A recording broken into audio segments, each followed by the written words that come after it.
Les images avaient tourné en boucle sur les réseaux sociaux, les chaînes de télé. Oui, des gilets jaunes fonçant avec un chariot élévateur dans la porte d'entrée du ministère de Benjamin Griveaux. Alors, porte-parole du gouvernement, c'était le 5 janvier dernier, lors du 8e samedi de mobilisation.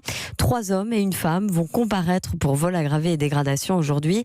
Salomé Legrand a pu consulter en exclusivité pour Europe 1 leur déclaration en garde à vue. Ils sont tombés sur le Transpalette quelques centaines de mètres avant l'entrée du ministère, sur un chantier alors que le cortège venait de se diviser, et sont d'abord montés dessus pour klaxonner et mettre l'ambiance, raconte Jonathan. Un des gilets jaunes trouve alors les clés planquées à proximité du volant, et c'est Romain, 24 ans, employé dans une entreprise du bâtiment, qui prend les commandes. C'était dans le feu de l'action, dit au policier le jeune homme originaire du Nord. On criait, on faisait les cons, je savais pas que c'était un bâtiment officiel.